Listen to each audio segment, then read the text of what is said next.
आज हम लोग इंटीग्रेशन में जो हम लोगों ने इंटीग्रेशन का पिछले लेक्चर में फार्मूला वगैरह देखा है, तो फार्मूला जो आई होप कि एक जगह तुम लोग जो है कलेक्ट करके रख लोगे और उसमें बहुत सा याद हुआ होगा। और इंटीग्रेशन में ये देखना होता है कि फार्मूला पर कैसे बैठाते हैं, कैसे करते हैं, 7.1 एक्सरसाइज में सीखा होगा और आई होप कि 7.1 बना लिया होगा। अगर जिस स्टूडेंट को दिक्कत है, राइस टूल ऐप के माध्यम से हमसे पर्सनली भी कंटेक्ट कर सकते हो, जो भी पर्सनल भी हमसे मदद ले सकते हो और लाइव क्लासेस भी उसमें ज्वाइन कर सकते हो। फिजिक्स हो, केमिस्ट्री, मैथ, इन सबों के लिए जेईई मेंस हो, एडवांस या नीट, इन सबों की जो तैयारी करते हो, या तुमको बोर्ड के लिए तुमको जो एग्ज़ाम के लिए नोट्स चाहिए, तो उन सबों के लिए तुमको राइस टूल ऐप के माध्यम से हमसे संपर्क कर सकते हो। प्ले स्टोर से उसे डाउनलोड करके अपनी पढ़ाई आगे कर सकते हो। जो इंजीनियरिंग, मेडिकल, इन सबों की तैयारी करते हैं उसके लिए एक अच्छा ऐप है और एक कंप्लीट ऐप है। तो ये तुम्हारा है मेथड ऑफ इंटीग्रेशन। जो 7.2 एक्सरसाइज तुम्हारा है उसको बनाने में ये लेक्चर क्या करेगा, तुम्हें एक एनसीईआरटी बुक से जो 7.2 लेक्चर है उसको बनाने में ये मदद करेगा। उसमें कुछ मैं इसमें मेथड बताऊँगा। तो इंटीग्रेशन के जो तुमको है मुख्यतः 3 मेथड्स कहे जा सकते हैं। तो एक है तुमको मेथड तुम्हारा जो है पहला मेथड कह सकते हैं जो है method of substitution, integration by substitution. तो पहला कह सकते हैं लोग इंटीग्रेशन बाय सब्स्टिट्यूशन, जिसकी चर्चा इस लेक्चर में हम लोग डिटेल में करेंगे, सब्स्टिट्यूशन। दूसरा तुमको जो मेथड है जिसकी चर्चा आने वाले मेथड पार्शियल तुमको फ्रैक्शन के द्वारा, integration by partial fraction, integration by partial fraction. जैसा तुम किताब में अपना देख भी सकते हो, तुम्हारे किताब में 3 मेथड लिखा हुआ है। तो पार्शियल फ्रैक्शन का मतलब है फ्रैक्शन को अलग अलग जैसे कि फ्रैक्शन में कन्वर्ट करेंगे, जिसको आगे के लेक्चर्स में इसको देखेंगे। इसके बाद तीसरा है तुमको integration by part, integration by part. तो ये तुमको 3 मेथड हम लोग आगे आने वाले धीरे धीरे क्लासेस में देखेंगे। तो आज का जो हम लोग का जो टॉपिक होगा, आज के लेक्चर में हम लोग पढ़ेंगे मेथड जो इंटीग्रेशन का है जिसका नाम है सब्स्टिट्यूशन मेथड। तो हम लोगों ने पिछले लेक्चर में देखा था किस प्रकार से हम लोग फार्मूला बैठाते हैं। सारे फार्मूलाज वगैरह भी तुमने एक बार रिमाइंड किया होगा और जाहिर है कि जहाँ दिक्कत है तो तुम कभी भी हमसे संपर्क कर सकते हो। तो आज का जो लेक्चर है हम लोग देख रहे थे कि सब्स्टिट्यूशन का मतलब क्या हुआ। तो आज हम लोग जो तीनों मेथड तुम्हारा हो गया और हम लोग अब डिटेल स्टडी करने जा रहे हैं मेथड बाय सब्स्टिट्यूशन।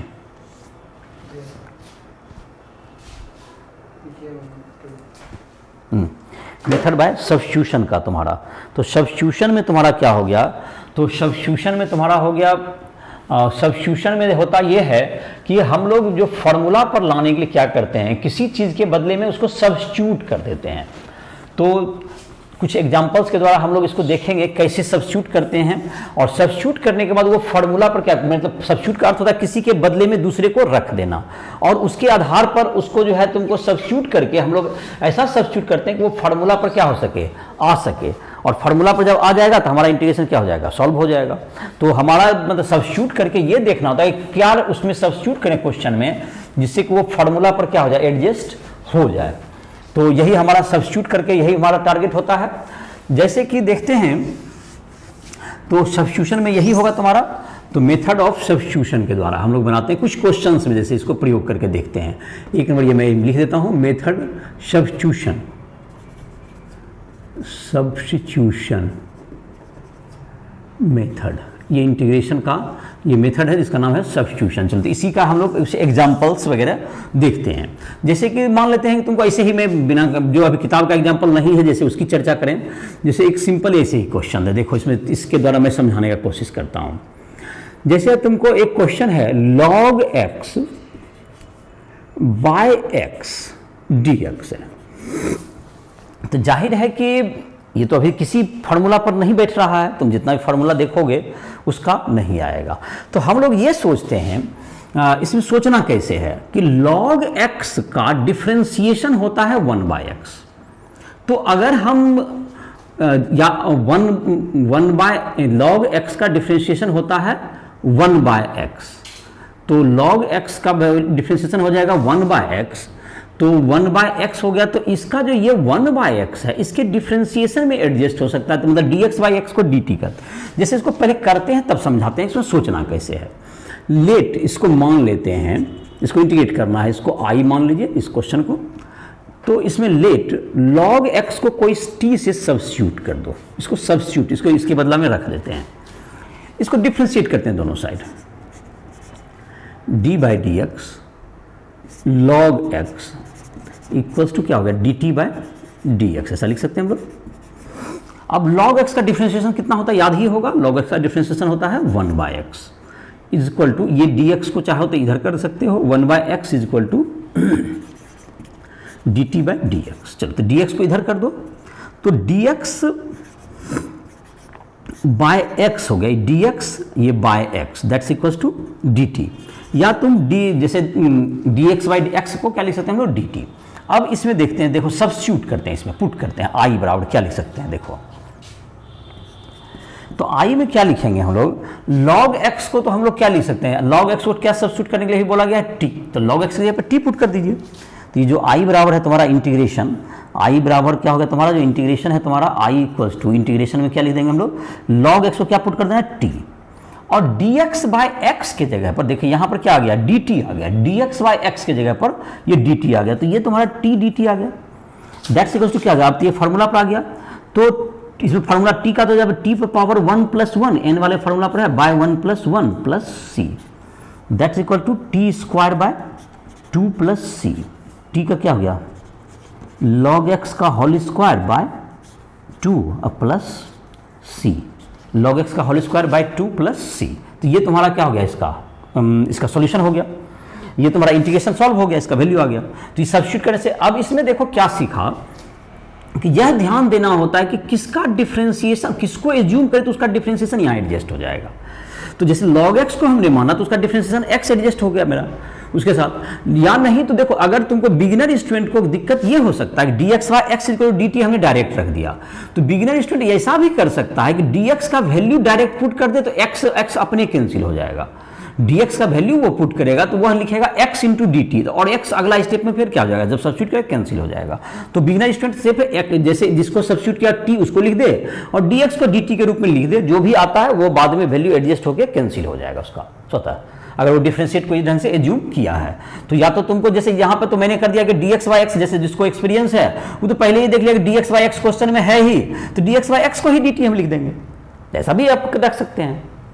तो ये अब डिपेंड करता है, जैसा भी dx को या dx बाई एक्स को dt लिख दिए, या तो dx को पहले रख देंगे, मतलब एक नियम के रूप में देख, जैसे तुम बिगिनर स्टूडेंट क्या कर सकता है dx का ही वैल्यू वहां पुट कर दे। जैसे मैं यहां कहना चाहता हूं कि dx का वैल्यू कितना हो गया तुमको, x इंटू डी टी है तुम्हारा। तो कोई अगर तुमको दिक्कत होता है कि तुम dx बाई एक्स कैसे मानेंगे, तो तुमको क्या करना है, यहाँ पर तो log x को t लिख दिया और dx को क्या लिख दोगे तुमरा, एक x नीचे है तो वो x रहेगा और x इंटू डी टी लिखेंगे तो ये x क्या हो जाएगा, कैंसिल हो जाएगा। सब्स्टिट्यूट करने में ऐसा भी कर सकते हो, जैसे कि तुमको अगर नहीं, जैसे यहाँ पे कोई कहेगा dx बाई एक्स, हमको क्या पता कि क्या एडजस्ट होगा वहाँ पे, क्या क्वेश्चन उतना कैसे कौन सोच सकता है, नया स्टूडेंट नहीं सोच पाता है। तो कोई दिक्कत है, आप dx का वैल्यू रखिए हमेशा, सब्स्टिट्यूट कीजिए, जो है वो कैंसिल आउट हो जाएगा। और आई होप कि ऐसे भी करना कोई बाहरी काम नहीं है, आई होप कि समझ में आ गया होगा। तो हम लोग अब जो है एनसीईआरटी का जो क्वेश्चंस दिया हुआ है उसको, जो एनसीईआरटी जो एग्जांपल में जो 7.2 में है, जो एग्जांपल नंबर 5 से स्टार्ट होता है तो वो 7.2 में, तो उसके एग्जांपल्स को हम लोग देखते हैं और उसमें भी डिफरेंट टाइप के एग्जांपल्स दिए हुए हैं, उससे भी हम लोग कुछ डिफ्रेंशिएट करने, इंटीग्रेट करने के लिए सीख लेंगे। तो अभी जो हम लोग इंटीग्रेशन स्टार्ट करते हैं, देखते हैं एग्जाम्पल 5.1 से स्टार्ट करते हैं। एग्जाम्पल 5.1 में है क्या, तो एग्जाम्पल 5.1 में है sine mx dx। NCERT example 5.1, 5 का पहला, यह है इंटीग्रेशन साइन mx का इंटीग्रेशन करना है, साइन mx dx इसको लिख देते हैं, इसको आई एज्यूम कर लो। अब बात है कि हम लोग अगर फार्मूला का अपना लिस्ट देखेंगे तो उसमें हमारा एक फार्मूला मिलता दिखाई पड़ेगा हमको, sine x is equal to minus cos x plus c, ऐसा देखते हैं।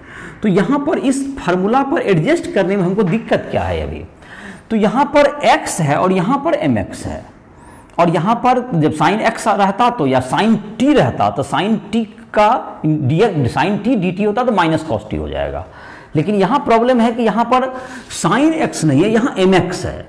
तो एम एक्स को जाहिर है कि हमको सब्स्टिट्यूट करना पड़ेगा इस फॉर्मूला अपनाने के लिए। तो एम एक्स के बदला में टी होना चाहिए, तो हमारा बन सकता है। तो इसको क्या करते हैं, एम एक्स को हमको फॉर्मूला पे एडजस्ट नहीं, तो एम एक्स को टी एज्यूम कर लिए। तो समझ में आ गया होगा। और दोनों तरफ क्या करते हैं, डिफ्रेंशिएट करते हैं। D by d t d by d x कर दो, m x is equal to क्या हो गया, d t by d x. ऐसे इस प्रोसेस को थोड़ा सा स्पीड अप भी करेंगे आगे धीरे धीरे। तो ये m हो गया इज इक्वल टू, और ये d t by d x का इधर dx ले आओ, तो m dx is equal to क्या हो गया, dt हो गया। और dx का वैल्यू पुट करना है उसमें, तो dx इज इक्वल टू क्या होगा तुम्हारा, dx का वैल्यू पुट करेंगे तो dt बाय m, ऐसा कर लिए। तो हमको अब क्या करना है, अब इंटीग्रेशन में पुट करना शुरू करते हैं। तो साइन एम एक्स का क्या कर देंगे, साइन एम एक्स, साइन तो अपनी जगह पर रहा, एम एक्स को हमने t पुट किया है, और dx का वैल्यू क्या आ गया हमारा, dt बाय m आ गया है। तो ये dt बाय m आ गया। अब क्या है, ये जो 1 बाय m जो कांस्टेंट तो इंटीग्रेशन से बाहर ले आते हैं, इतना पता है पहले में ही बताया गया है। तो इसको 1 बाय m को बाहर ले लीजिए, तो आपका इंटीग्रेशन दिख रहा है अब साइन टी डी टी। और ये देखते तो ये तो बिल्कुल फार्मूला पर एडजस्ट हो गया अभी। तो इसका इंटीग्रेशन क्या हो गया, माइनस कॉस टी हो गया। तो 1 बाय m, यहाँ माइनस इधर लिख देते हैं, माइनस 1 बाय m, यहाँ पर क्या हो गया कॉस टी और प्लस सी।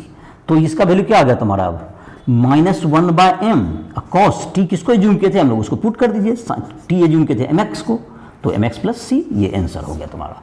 तो ये तुम्हारा ये पहला इंटीग्रेशन 5.1 हो गया। तो 5.1 में क्या किया गया कि पहले क्या लिख दिया गया, उसको किसका, एम एक्स को क्या मान लिया गया, टी, और उसके बाद क्या हो गया तुम्हारा ये इंटीग्रेशन सॉल्व हो गया। एम एक्स को टी लिखिए, एम एक्स को टी लिख दिया, और डी एक्स को क्या पुट कर दिए, डी टी के रूप में पुट कर दिए। दोनों को पुट कर दिए तो अपने जो है तुमको एम कांस्टेंट बाहर आ गया और हमारा क्वेश्चन सॉल्व हो गया। अब जैसे एनसीईआरटी एग्जांपल तुमको 5.2 देखते हैं, 5 का दूसरा नंबर देखते हैं। 5.5 का 2 नंबर, क्या क्वेश्चन है उसमें, 2x sign x square plus 1, 2x sign x square plus 1 का इंटीग्रेशन करना है हमको। तो 5 का दूसरा देखते हैं।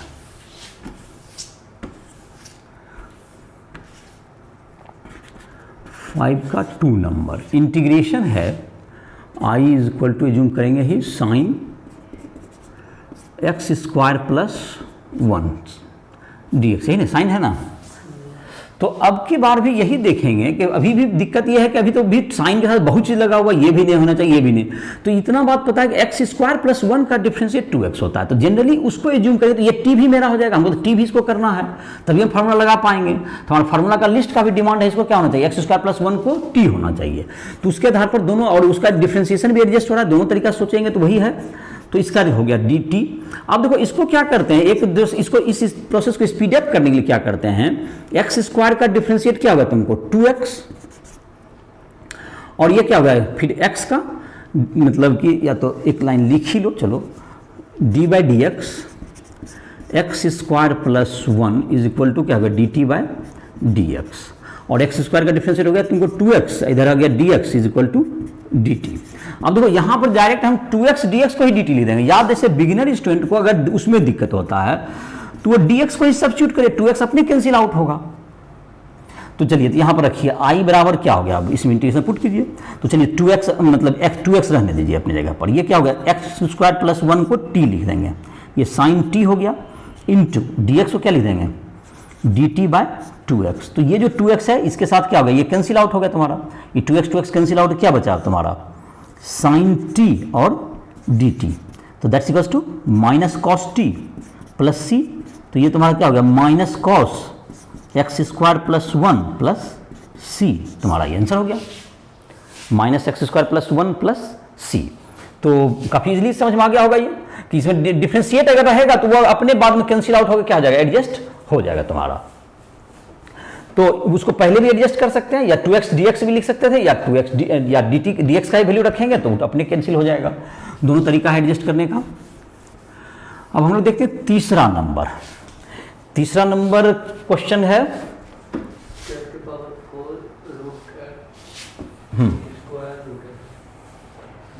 Bye root x.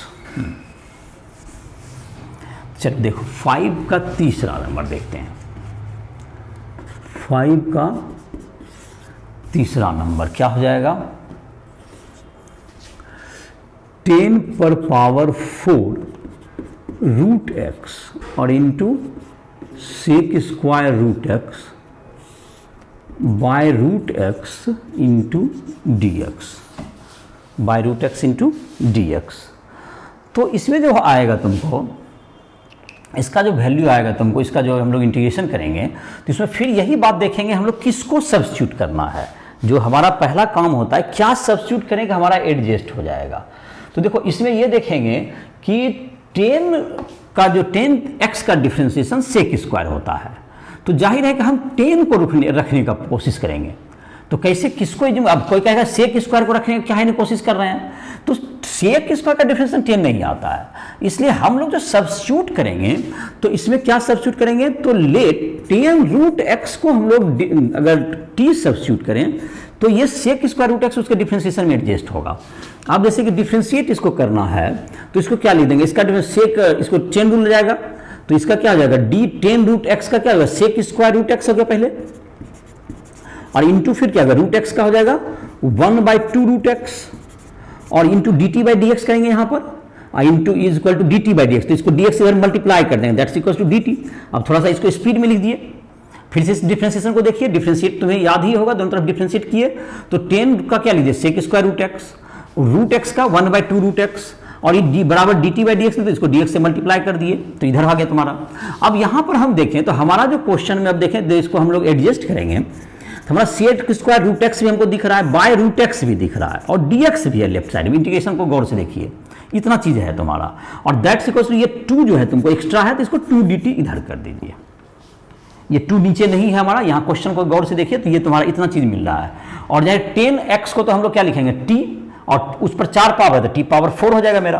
तो हमारा जो इंटीग्रेशन जो आप सेप अप ले रहा है, जहां तक देख सकते हो 10 पावर 4 रूट एक्स, तो उस पर क्या लिख देंगे, 10x को t लिखेंगे तो ये t पावर 4 हो गया, सेक उसका root x d x by d root x, इसको लिख देंगे हम लोग 2 dt, इसको क्या लिख देंगे हम लोग 2 dt, तो 2 तो मेरा बाहर आ जाएगा इंटीग्रेशन के 2, और ये क्या होगा, t power 4 plus 1 by 4 plus 1 plus c, that's equal 2/5 t to the power 5 plus c, तो 2/5। अब t पावर t कितना है, t माने हम लोग 10 रूट x को, तो ये हो गया 10 पर 5 रूट एक्स प्लस सी, ये तुम्हारा आंसर हो गया 2/5 और 10 पावर 5 रूट एक्स, ये प्लस सी आंसर आ गया होगा।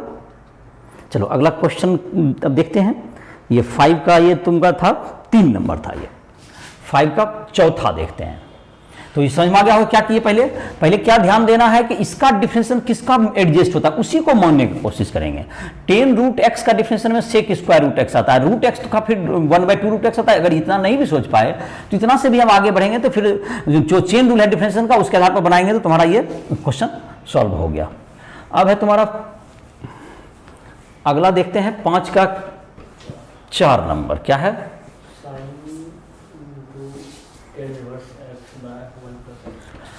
चलो देखते हैं इसको सॉल्व करते हैं। साइन रे 10 inverse x by 1 plus x square. चलो देखें, मैं लिखता हूँ, तुम क्वेश्चन तुम कॉपी किताब से देख ही रहे होगे। 5 का ये 4 नंबर है ना, 4 नंबर है ये। चलो किताब से देख लो क्वेश्चन, मैं लिख रहा हूँ यहाँ पर इसे, I is equal to sine 10 inverse x by 1 plus x square into d x. तो तुम्हें फिर यही बात है, एक बात तो है कि साइन थीटा का कॉस थीटा होता है, तो उस आधार पर भी हमको 10 इनवर्स एक्स को कुछ एज्यूम करना चाहिए। दूसरा, इसका 10 इनवर्स का डिफरेंशिएशन होता है 1/1 प्लस एक्स स्क्वायर, तो उस आधार पर भी हमको इसको एज्यूम करना चाहिए। तो अब इसका मतलब दोनों बातें एक दूसरे से क्या है, बिल्कुल मैच कर रहा है। तो इसका निष्कर्ष है कि 10 इनवर्स एक्स को जब तक हम लोग टी नहीं एज्यूम करेंगे तब तक हमारे पास फॉर्मूला भी लागू नहीं होगा, तो हमको एज्यूम करना ही है। दोनों तर्क समझ में आ गया होगा। साइन टी का ही फॉर्मूला हमारे पास है, तो ये जाहिर है कि और कुछ उपाय नहीं है मेरे पास। तो और 10 इनवर्स एक्स का डिफरेंशिएट भी यहाँ मैच करता है, तो दोनों तर्क पर आपको क्या इशारा करा है, 10 इनवर्स एक्स को आप टी माने। तो 10 इनवर्स एक्स का डिफरेंशिएशन का सूत्र याद होगा, d by d x 10 inverse x is equal to क्या होगा, d t by d x. 10 inverse x का डिफरेंशिएशन हो गया 1/1 प्लस एक्स स्क्वायर इंटू ये डी एक्स हो गया is equal to d t. तो d x by 1 plus x square is equal to क्या होगा तुम्हारा डी टी। तो d x by 1 plus x square is equal to d t, तो direct ही substitute कर देंगे इसको, और ये हो गया साइन टी। तो हमारा क्या हो गया, ये इंटीग्रेशन बिल्कुल देखो कितना इजीली बैठ गया, साइन टी और ये डी टी हो गया, d x by 1 + x² d t हो गया। तो दैट्स इक्वल टू क्या हो गया, minus cos t plus c या माइनस कॉस और tan inverse x plus c. अगर चाहेंगे इसको टेन इनवर्स x को थीटा मान करके कॉस थीटा का वैल्यू रख देंगे, इसको सिंप्लीफाई भी कर सकते हैं। क्या यही आंसर दिया है, सिंप्लीफाई भी किया, minus cos tan inverse x, ठीक है, बस इसी यहीं तक ना, ठीक है। तो इसको हम चाहते हैं टेन इनवर्स x को थीटा माने, तो कॉस थीटा का वैल्यू रख करके इसको वैल्यू को आ जाता तुम्हारा answer root under 1 - x² bye मतलब कि 10 रूट एक्स था ना, x बाय 1, तो 1 बाय अंडर रूट 1 + x², ऐसा कुछ आ जाता। तो खैर उसमें सिंप्लीफाई नहीं किया गया है, तो हो गया तुम्हारा आंसर। अब 5 का 5 भी है, अब 6 नंबर, तो एनसीईआरटी एग्जाम्पल नंबर 6 देखते हैं। अब इसमें तुमको ट्रिकोनोमेट्रिक आइडेंटिटीज का सहारा लेना पड़ेगा। इसके जो क्वेश्चंस दिए हुए हैं ट्रिकोनोमेट्री के जो आइडेंटिटीज है, तुम्हारा जो क्लास 11 में पढ़ा होगा, नहीं तो तुमको जिसको इसमें दिक्कत है, राइस ट्यूटोरियल ऐप पर जो ट्रिकोनोमेट्री के 11 के जो फार्मूलाज के जो 3.3 के जो 3.3, 3.4 ये सब जो तुम्हारा दिया हुआ है टॉपिक ट्रिकोनोमेट्री के जो 11th के मैथमेटिक्स के, उसमें जाकर फार्मूला रिवाइज कर सकते हो।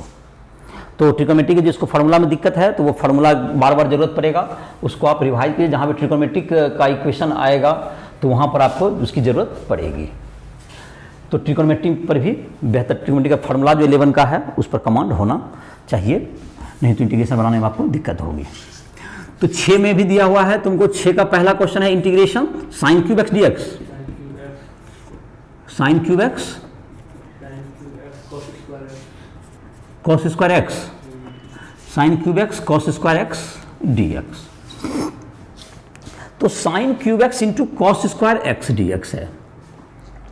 इस तरह में क्या है, इसमें क्या सब्स्टिट्यूट करें, एक सवाल आता है। तो इसमें एक बात तो कोई सोच सकता है कि साइन एक्स का डिफरेंशिएशन भी क्या होता है, कॉस एक्स होता है, और कॉस एक्स का डिफरेंशिएशन भी माइनस साइन एक्स, तो माइनस तो खैर बाहर एडजस्ट हो सकता है, तो उससे कोई कांस्टेंट से दिक्कत नहीं है। तो यहाँ पर लेकिन आगे क्या मतलब दोनों मान लेने से क्या क्वेश्चन बन जाएगा, लेकिन ऐसा नहीं होगा कि दोनों मानोगे तो क्वेश्चन नहीं बनेगा। एक और डिफरेंस है दोनों में, इसमें ऑड पावर है, इसमें इवन पावर है। तो कभी भी क्या होगा, हम लोग के पास जो एक ट्रिकोनोमेट्री का जो आइडेंटिटी है sine square x plus cos square x equal to 1, इसके हेल्प से हम लोग कॉस स्क्वायर वाले को हम दूसरा में कन्वर्ट कर सकते हैं, लेकिन क्यूब वाला को नहीं कर पाएंगे इसमें जो ऑड पावर होगा। तो इसका मतलब यह है कि ऑड पावर वाला कॉस स्क्वायर एक्स को तो हम इधर उधर ट्रांसफर कर सकते हैं, तो जिसमें कि तुमको रहे क्या कहते हैं, इसका जैसे है कि इसको अगर हम लोग इसको मान लेंगे कॉस एक्स को टी मान लेंगे, अगर तो cos x को अगर t मानेंगे तो एक sin x मेरा इसमें से निकल जाएगा, तो sin स्क्वायर x बचेगा, तो sin स्क्वायर x बचेगा तो उसको हम लोग cos स्क्वायर x में सब्स्टिट्यूट कर देंगे तो मेरा क्वेश्चन बन जाएगा। लेकिन अगर उल्टा कोई sin x को अगर सब्स्टिट्यूट कर दिया, एक cos x उसका निकल जाएगा, तो और वह कुछ cos स्क्वायर x का कुछ cos x को कुछ कर नहीं पाएगा। इसका मतलब कहीं ना कहीं हुआ कि हमको इसमें क्या सब्स्टिट्यूट करना चाहिए, इसका मतलब हुआ कि अगर हम cos x को सब्स्टिट्यूट करते एक sin x निकल जाए तो cos स्क्वायर x में चला जाएगा, तो जाहिर है हमें करने में क्या होगी, आसानी होगी। तो हमको ये जो पहला एक तरीका जो है, इसको cos x इसको क्या मान लिया जाए, t माना जाए, cos x को t माना जाए, sin x को मानने में उसको दिक्कत हो जाएगी। तो cos x को t मानेंगे तो क्या हो जाएगा तुमको, minus sine x dx is equal to dt,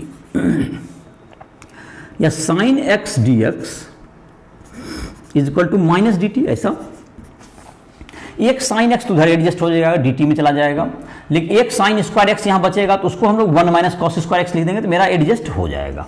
तो देखो इसको क्या करते हैं इंटीग्रेशन में, इसको साइन स्क्वायर एक्स अभी रहने देते हैं, एक स्टेप में ज़्यादा काम नहीं करते हैं, कॉस स्क्वायर एक्स भी रहने दो, और इसको लिख दो sine x into d x लिख दो, इसको sine x into d x. अभी अगर सब्स्टिट्यूट नहीं भी करना, एक आधी स्टेप आप ऐसे भी बढ़ा सकते हैं, हमने अभी कोई सब्स्टिट्यूशन नहीं किया है, हम लोग इस पर सेटिंग करने का कोशिश कर रहे हैं धीरे। देखो इसको साइन स्क्वायर एक्स को क्या कर दिया, एक साइन एक्स को इधर ले आए हैं अभी हम। अब इसको साइन स्क्वायर एक्स को आप चाहिए तो अभी भी सब्स्टिट्यूट नहीं होगा, साइन एक्स को तो हम कुछ कर नहीं पाएंगे, इसको हम लोग 1 माइनस कॉस स्क्वायर एक्स लिख देते हैं, into cos square x into sine x into d x. देखो पूरा तैयार करना है, कॉस एक्स के रूप में इसको कन्वर्ट करना है, जैसे इसको टी लिखेंगे और इसको डी टी लिखेंगे, हमारा क्वेश्चन एक के बारे में बन जाएगा। तो और एक स्टेप ले लो इसको, इसको चाहो तो टी रख भी सकते हो, कोई हर्ज नहीं, अब नहीं भी एक स्टेप सॉल्व करते हैं बाद में टी रख देते हैं।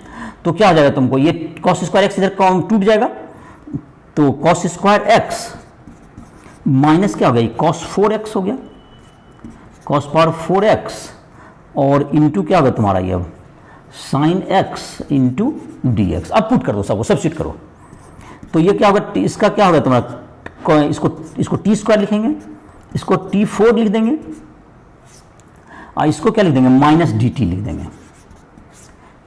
तो ये कॉस पावर माइनस को इधर एडजस्ट कर दो, कॉस टी पर पावर 4, इसको माइनस एडजस्ट करो, टी पर पावर 4 डी टी अलग हो गया, minus integration T square D T अलग हो जाएगा, माइनस ब्रैकेट तोड़ेंगे तो दैट्स इक्वल टू क्या होगा तुम्हें t power 5/5 minus t cube by 3 plus c.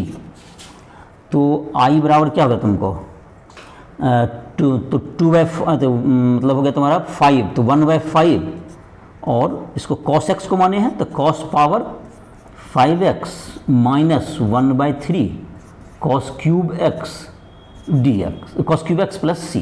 क्या आंसर कि इस फॉर्म में या cos क्यूब x को कॉमन लिया,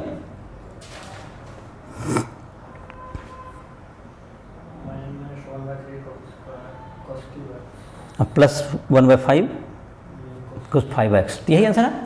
तो तुम्हारा हो गया। तो देखो क्या किए इसमें, एक बात क्या ध्यान रखना था कि उल्टा मानेंगे तो तुमको दिक्कत हो जाएगा, तुम करके भी देखोगे तुमको समझ में आ जाएगा मैं क्या बोलना चाहता हूं, नहीं तो एक बार तुम गलती करके देख लेना। तुम अगर एज्यूम करोगे, तुमको अगर साइन एक्स को टी एज्यूम करोगे तो एक cos x तुम्हारा चला जाएगा कहां पर इसमें, तो cos स्क्वायर एक्स इसका यूज ही नहीं कर पाएंगे हम, और उसके बाद हम क्या हो जाएंगे, दिक्कत हो जाएगा तुम्हें। और इसलिए ये बात देखना होता है कि इसका मतलब है कि जो जिसका ऑड मिल रहा है उसका अपोजिट वाला को एज्यूम कीजिए। जैसे साइन क्यूब एक्स था, यहां तक कॉस वाला को एज्यूम करना है, तो ये तुम्हारा काम करेगा। अब 6 का दूसरा नंबर देखते हैं, एनसीईआरटी का एग्जाम्पल नंबर 6 का सेकेंड नंबर। क्या है क्वेश्चन, 6 का 2 नंबर देखते हैं।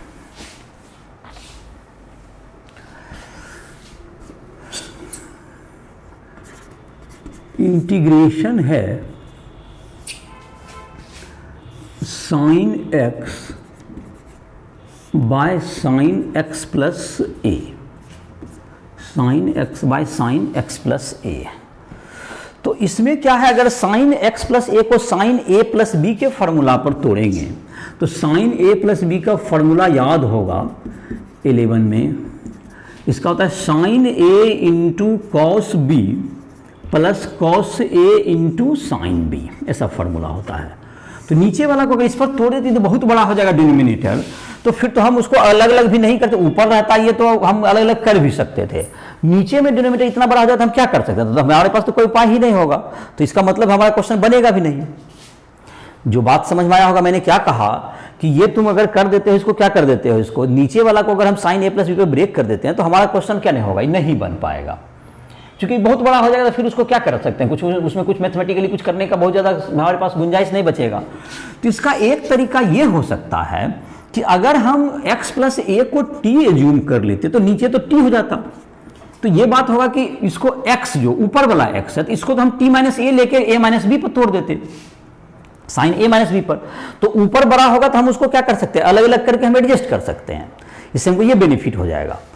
तो क्या बोले कि देखो इस जैसे तुमको अभी नहीं सर एक इस बार में समझ में आया होगा इसका बेनिफिट, तो मैं इसको आगे करके दिखाता हूं तुमको, तुम समझ dx इक्वल टू क्या हो गया, dt हो गया, और यहां पर x कहीं पर है तो उसको कोई t माइनस ए लिख सकता है, x को क्या लिख सकता है t माइनस ए। तो अब इसमें सब्स्टिट्यूट करते हैं जरा, साइन x है तो x को लिख देगा t माइनस ए लिख दीजिए, आप t के रूप में ले जाना चाहते हैं तो t माइनस ए लिख दिया।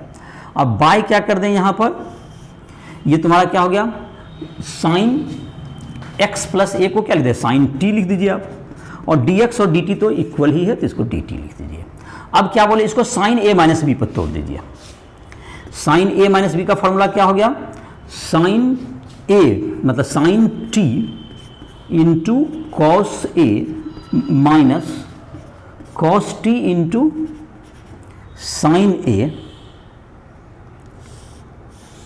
बाय क्या हो गया तुम्हारा, बाय हो गया यहां पर sine t, by sine t और ये डी टी हो गया। तो इसको क्या करेगा, साइन टी को अलग अलग ब्रेक कर दिया जाए। अगर साइन टी को क्या किया जाए, इसको अलग अलग तोड़ देंगे तो यह क्या बचेगा, यहाँ पर कॉस ए बच जाएगा। सिर्फ अलग अलग करते हैं इसको, एक स्टेप कम कर देते हैं, अलग अलग तुम एक स्टेप से ज़्यादा लेना चाहो ले सकते हो। माइनस यहाँ पर आ जाएगा तुमको cos t by sine T into यहाँ पर क्या हो गया साइन ए, और यहाँ पर डी टी हो गया तुम्हारा ये। अब यहाँ पर क्या आ सकता है तुम्हें, यहाँ पर जो तुम्हारा होगा, अब ये तो कांस्टेंट है, यहाँ पर देखो इसमें ध्यान रहे कि इसको कॉस ए को कोई साइन ए लिखने की कोशिश मत करना, क्योंकि कॉस ए कांस्टेंट है, टी वेरिएबल है मेरा, ए इज कांस्टेंट हियर। तो कॉस ए जस्ट जैसे कांस्टेंट बाहर आता है उसी ढंग से ये बाहर आ जाएगा, इसमें कुछ नहीं करना है आपको। तो ये क्या आ गया, कॉस ए कहाँ आ गया, ये बाहर आ गया जैसे आता है, और dt का इंटीग्रेशन क्या होगा, इंटीग्रेशन क्या बच गया हमारा, dt बच गया, और इंटीग्रेशन वहाँ पर dt बच गया, तो इंटीग्रेशन यहाँ पर dt बच गया। माइनस उसी टाइप से यहाँ पर साइन ए क्या आ गया हमारा, इंटीग्रेशन के बाहर आ गया, और इंटीग्रेशन के अंदर बचा मेरा cos t bye sine t और dt, cos t bye sine T dt। अब बात है इसको कैसे इंटीग्रेट करेंगे, तो ये तो यहाँ तो अब इसे एक स्टेप कर देते हैं, उसके बाद इसको इससे छुटकारा हो जाएगा, तो फिर उसमें सब्स्टिट्यूशन लगाएंगे। तो हमारा यहाँ पे हो गया t आगे आ जाएगा, ये dt का इंटीग्रेशन t हो गया, तो t into cos A, t into cos A, t into sorry cos, हाँ t into cos A minus, minus यहाँ पे क्या आ गया तुमको, और ये साइन ए तो बाहर है ही तुम्हारा, ये साइन ए बाहर है, और अंदर में है तुम्हारा cos t by sine t d t. अब cos t by sine t में एक बात तो है, नीचे वाला इसको अगर हम लोग टी मान लेते हैं, साइन टी को अगर जेड मान लें, तो ये तुम्हारा क्या कॉस टी क्या हो जाएगा तुम्हारा लॉग, कॉस मतलब साइन टी का डिफरेंशिएशन कॉस टी आ जाएगा, और इस प्रकार से क्या हो जाएगा मेरा ये इंटीग्रेशन हो जाएगा। मतलब करके यहाँ पे दिखाते हैं, इसमें थोड़ा सा वहाँ पर अब एक और एजम्पशन हमको एज्यूम करना पड़ेगा। लेट साइन टी बराबर क्या मान लेते हैं हम लोग, जेड। तो साइन टी को क्या लिख दें हम लोग, cos t d t is equal to d z हो जाएगा।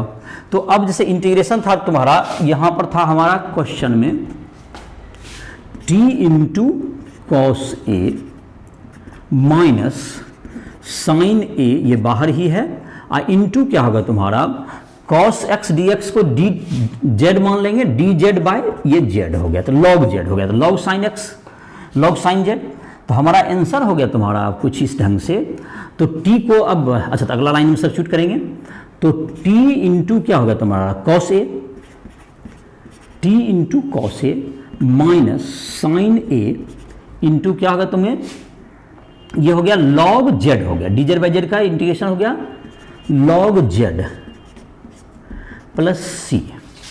अब यहाँ पर t का वैल्यू हम लोग चाहें तो t किसके बराबर हम लोग एज्यूम किए थे, x प्लस ए को, तो यहाँ पर लिख सकते हैं x plus A into cos A, x plus A into cos A minus sign a into log Z को क्या लिख देते, लॉग जेड लिखे थे हम लोग किसको, साइन टी को, तो लॉग जेड माने थे हम लोग साइन टी को, और टी माने थे किसको, एक्स प्लस ए को, sine log sine x plus a plus c, या सी डैश भी कर सकते हो। और इसमें क्या होगा, जब आंसर देखोगे तो एक चीज गौर करोगे कि ये तुमको जैसे कि यहाँ पर x तुमको जो है x प्लस ए माने हैं, तो यहाँ पर तुमको आंसर में x cos a तो दिखेगा, लेकिन a cos a को कांस्टेंट में डाल दिया गया है, यहाँ पर a cos a भी एक कांस्टेंट, तो वो कांस्टेंट प्लस कांस्टेंट एक कांस्टेंट हो जाएगा, तो वो आंसर में नहीं दिखेगा।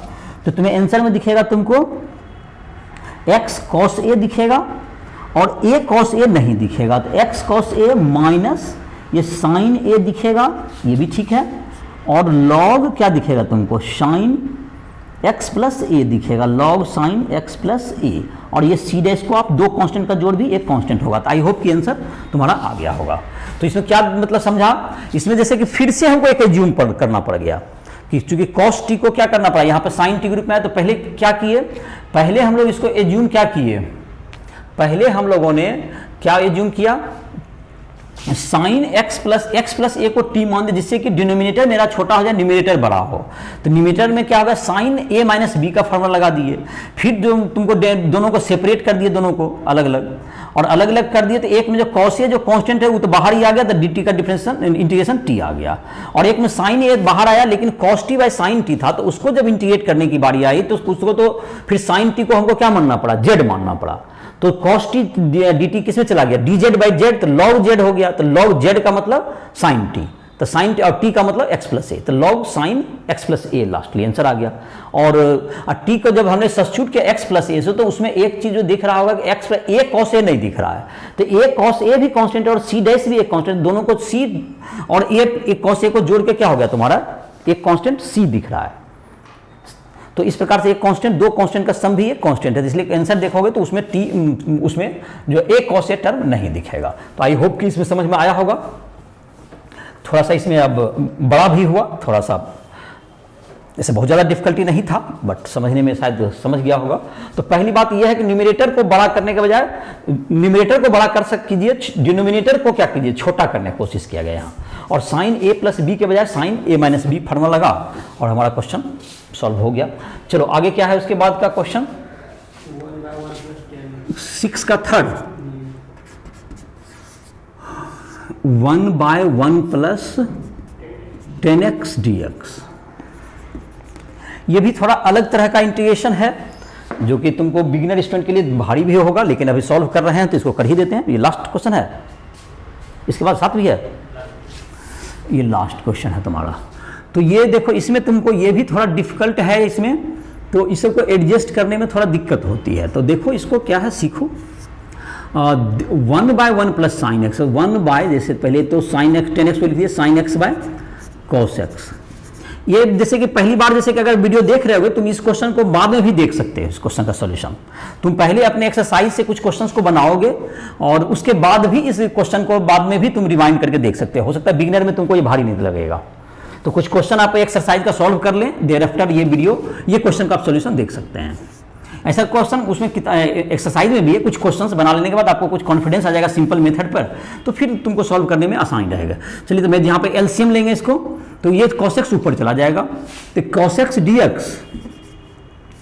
बाय यहाँ पर होगा cos x plus sin x dx। I hope कि समझ में आ जाएगा, इसको एक आधी स्टेप लोगे, नहीं समझ में आया होगा तो ये हो गया तुम्हारा। अब इसमें क्या होता है, इसमें एडजस्ट करना पड़ता है ये चीज़ को। देखो इसमें इसका डिफरेंशिएशन और इसके आधार पर एडजस्ट करना पड़ेगा। तो ज़्यादा लेंदी तो नहीं कर रहे हैं, थोड़ा सा मतलब कि और भी जैसे जनरलाइज करना चाहेंगे जैसे 2 cos x, तो उसके लिए थोड़ा डिफिकल्ट और हो जाएगा। तो अभी तुम्हारा सिंपल ही इसको पहले क्या करते हैं, इसका डिफरेंशिएशन पर ध्यान दीजिए। cos x plus sin x को अगर t मानेंगे तो इसका डिफरेंशिएशन क्या आएगा, cos x minus sine x आएगा, साइन एक्स का cos x आ जाएगा और cos x का माइनस आएगा, तो क्या आ जाएगा differentiation, cos x minus sine x. और cos x minus sine x, तो इसको हम लिख देते हैं cos x को, देखो क्या लिखते हैं, ये थोड़ा होशियारी की बात है।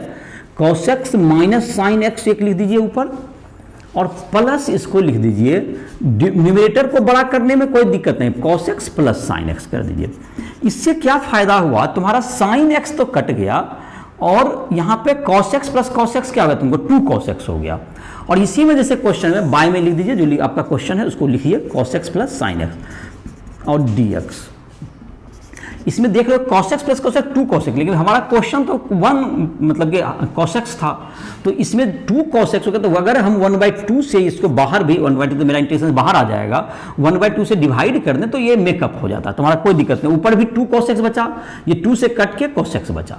और इस ढंग से लिखने से हमें क्या फायदा होगा, अब तुम देखोगे इसका, ये जब डिफ्रेंशिएट होगा तो इसको t मानेंगे तो ये dt में एडजस्ट हो जाएगा और ये तुमको कैंसिल आउट हो जाएगा, तो ये आसान हो जाएगा।